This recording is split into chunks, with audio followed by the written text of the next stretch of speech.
आप यहाँ पर समझते हैं सोप्स एंड डिटर्जेंट को। सोप्स में समझने वाली चीज़ है मिसल फॉर्मेशन, राइट। तो उसको समझने के लिए सबसे पहले मैं यहाँ पे लिख देती हूँ क्या, डर्ट, जो कोई भी टाइप की हो सकती है, ऑयल, ग्रीस, मिट्टी, कुछ भी, ठीक है, गंदगी। देन हम बात करेंगे किसकी, वाटर की, जो आपको पता है क्या होता है, H2O होता है, राइट। और थर्ड होता है क्या हमारा, सोप, जो हमारा एक क्लींजिंग एजेंट होता है, जिससे हम हाथ धोते हैं और ताकि हमारे हाथ साफ हो जाए। अगर आपके हाथ में गंदगी लगी और सिंपल आप वाटर से हाथ धोगे तो वो आपके हाथ की गंदगी साफ नहीं होगी। तो आपको क्या यूज करना पड़ता है, सोप यूज करना पड़ता है। सोप वाटर के साथ मिलके आपकी हाथ की ये डर्ट को हटा देता है, रिमूव कर देता है। कैसे, मिसल फॉर्म करके। कैसे मिसल फॉर्म करता है वही हम देखते हैं। उससे पहले समझते हैं कि पानी का फॉर्मूला आपको पता है, H2O, hydrogen and oxygen element से वाटर बन जाता है। सोप क्या होता है, सोप होता है लॉन्ग कार्बन की चेन, जिसमें कार्बोक्सिलिक एसिड एक एंड पर होता है, और जब उस कार्बोक्सिलिक एसिड पर सोडियम या पोटेशियम आकर बैठ जाता है तो वो बन जाता है क्या, सोप। तो कैसे बनाएंगे इसको, सबसे पहले एक लॉन्ग कार्बन की चेन, कितनी भी लंबी हो सकती है, ठीक है, यहाँ पर हम इतनी लंबी ही ले रहे हैं, ठीक है, ये हो गई कार्बन की चेन। अब इस कार्बन की चेन के एंड में क्या है, कार्बोक्सिलिक एसिड है, COOH ग्रुप प्रेजेंट है, ठीक। अब यहाँ पर क्या होता है, इस कार्बोक्सिलिक एसिड की जगह पर यहाँ पर H पर आके बैठ जाता है कौन, सोडियम या पोटेशियम, ठीक है। तो ये क्या हो गया, सोडियम या पोटेशियम की लॉन्ग कार्बोक्सिलिक एसिड की चेन में आके बैठ गया, ठीक। तो अब इस चेन का नाम हो जाता है क्या, sodium potassium salt of long carboxylic acid chain. कैसा, सोडियम, या ये होता है सोप, इतना बड़ा, ठीक है। अब देखो, इतने लंबे स्ट्रक्चर को बनाने से अच्छा है मैं क्या बना दूं, कुछ इस तरीके से, ये कार्बन की चेन हो गई, यहाँ कार्बन, यहाँ कार्बन, यहाँ कार्बन, यहाँ कार्बन प्रेजेंट है, और एक एंड के ऊपर कौन बैठा हुआ आएगा, सोडियम। सोडियम हो सकता है या पोटेशियम सॉल्ट हो सकता है, तो ये भी क्या हो गया, सोप हो गया, ठीक है। तो ये जो चेन होती है इसके अंदर दो पार्ट होते हैं, एक पार्ट होता है हाइड्रोफिलिक, एक पार्ट होता है हाइड्रोफोबिक। हाइड्रोफिलिक का मतलब होता है वाटर लविंग, जो वाटर के साथ में रिएक्ट कर सकता है, और हाइड्रोफोबिक का मतलब होता है जो वाटर के साथ में रिएक्ट नहीं कर सकता या वाटर के साथ इंटरेक्शन ही नहीं करता है। तो ये सोप के मॉलिक्यूल के अंदर जो ये सोडियम वाला पार्ट होता है, जहां पर चार्ज प्रेजेंट होता है, पॉजिटिव चार्ज होता है सोडियम का, ये हाइड्रोफिलिक इन नेचर होता है। कैसा होता है, हाइड्रोफिलिक, वाटर लविंग होता है। और ये जो कार्बन की चेन होती है ये होती है कैसी, हाइड्रोफोबिक, ठीक है। इतना समझ में आ गया, ये सोप है, कार्बन की एक लंबी चेन होती है, सोप के अंदर कार्बोक्सिलिक एसिड ग्रुप होता है एंड में, वहां पर सोडियम या पोटेशियम आके बैठ जाता है। तो सोडियम या पोटेशियम जो भी बैठे पॉजिटिव चार्ज होता है, तो जहां पर चार्ज होता है वो वाटर के पास में जाके रिएक्ट कर सकता है सोप का मॉलिक्यूल, और जहां पे चार्ज नहीं होता है यानी कार्बन की चेन, वो वाटर के पास में नहीं जाता। अब मैंने क्या किया, ये साबुन को पानी में डाल दिया, किस में डाल दिया, इस पानी के अंदर मैंने डाल दिया इस साबुन को। तो अब क्या होगा, साबुन को जैसे ही पानी में डालेंगे तो साबुन की जो चेन थी उसमें जो सोडियम वाला पार्ट था वो ही केवल पानी के साथ रिएक्ट करेगा, और बाकी की जो चेन है वो रिएक्ट नहीं करेगी। तो कैसा स्ट्रक्चर बन जाएगा अब इसका, ये पानी हो गया, यहाँ पर होगा कुछ इस तरीके से, ये हो गया सोडियम और ये हो गई चेन, ये हो गया सोडियम, ये हो गई चेन सोप की, साबुन की, ठीक है। तो ये था केवल साबुन का और पानी का रिएक्शन, ठीक। अब बात करते हैं कैसी, डर्ट की, यानी कि गंदगी, जो कि कहाँ लगी है, सपोज किसी हाथ पे लगी हुई है, यहाँ पर ये डर्ट। अब क्या होगा, ये जो स्ट्रक्चर बने ये कैसे बने, हाइड्रोफोबिक पार्ट जो है पानी से दूर हो गया और हाइड्रोफिलिक पार्ट पूरे पानी के साथ में यहाँ पर चिपक गया। लेकिन जब ये हाथ पानी के अंदर मैं डाल दूंगी और जिस पानी के अंदर ऑलरेडी साबुन प्रेजेंट है, तो क्या होगा, हाथ तो अंदर जाएगा, ये वाला हाथ अंदर जाएगा, इसकी जो गंदगी है या जो भी डर्ट है वो पानी के अंदर आ जाएगी, ये आपका हाथ उसी में पड़ा हुआ है पानी के अंदर, गंदगी चिपकी हुई है। तो अब क्या होगा, ये जो सोप का मॉलिक्यूल है इसकी जो कार्बन की चेन जो पानी से हेट करती है, हाइड्रोफोबिक है, वो डर्ट को अटैच कर सकती है। वो जो भी गंदगी है उससे वो ज्यादा अटैच हो सकती है। तो अब यहाँ पर क्या होगी, खींचातानी। सोडियम बोल रहा है कि मैं पानी से यहाँ पे अटैच हूँ, पानी यहाँ है। ये कार्बन की चेन बोलती है मेरे को डर्ट से अटैच होना है।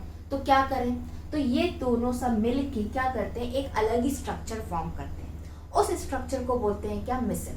कैसे बनाते हैं, देखो यहाँ पर ये क्या करते हैं, ये सोडियम हो गया, ये इसकी चेन हो गई, ये सोडियम हो गया, ये इसकी चेन हो गई, कुछ इस तरीके। और ये बीच में यहाँ पर हो गई क्या आपकी डर्ट। तो बन गया कुछ स्ट्रक्चर। अब ये वाला जो मॉलिक्यूल है ये पानी के अंदर रह सकता है।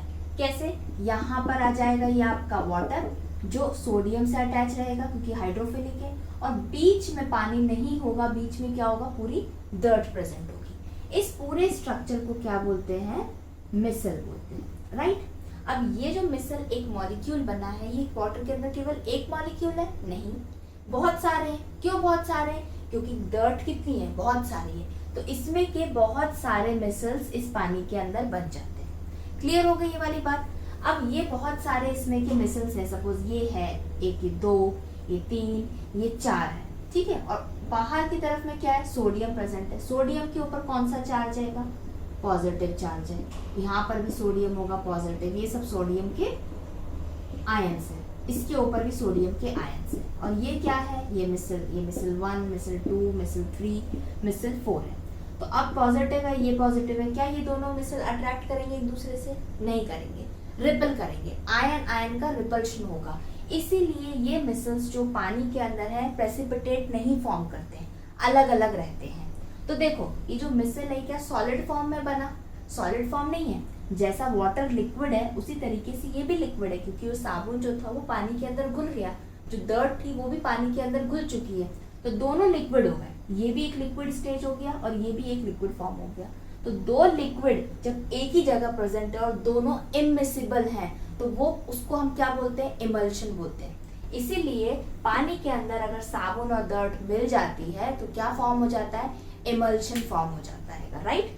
दो इमिसिबल लिक्विड्स हो जाते हैं। और ये जो मिसल्स होते हैं ये एक्ट करते हैं कोलॉइड्स की तरह। किसकी तरह, कोलॉइड्स, जो पानी के अंदर सॉल्युबल नहीं होते।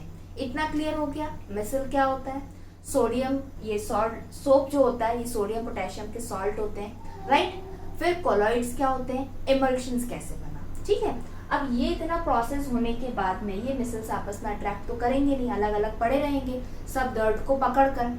अब और पानी जब ऐड करते हैं हम नल के नीचे जब हाथ धोते हैं तो ये पूरे के पूरे मिसल्स क्या हो जाते हैं, आउट हो जाते हैं, हमारे हाथ से निकल जाते हैं। तो इस तरीके से जो डर्ट होती है मिसल के साथ में क्या हो जाती है, धुल जाती है। तो ये था क्या आपका सोप का मैकेनिज्म, हाथ साफ करने का या बॉडी साफ करने का, या जो आप सोप से यूज करते हैं क्लीन करने के लिए, वो ये इसकी एक मेथड होती है। क्लियर। यहाँ पर आप बात करते हैं डिटर्जेंट्स की।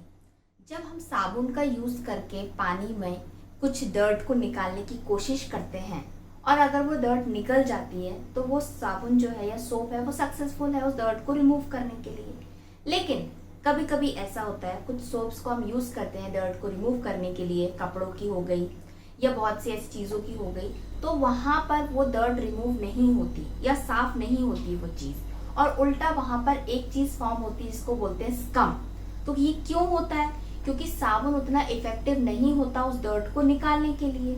ऐसा क्यों होता है, क्योंकि समटाइम्स जो वाटर होता है वो हार्ड वाटर होता है। हार्ड वाटर, उस वाटर के अंदर calcium and magnesium salt present होते हैं, राइट। तो यहाँ पर हम देखते हैं जो वाटर है अगर वो हार्ड है, हार्ड वाटर का मतलब है उसके अंदर प्रेजेंट है या तो कैल्शियम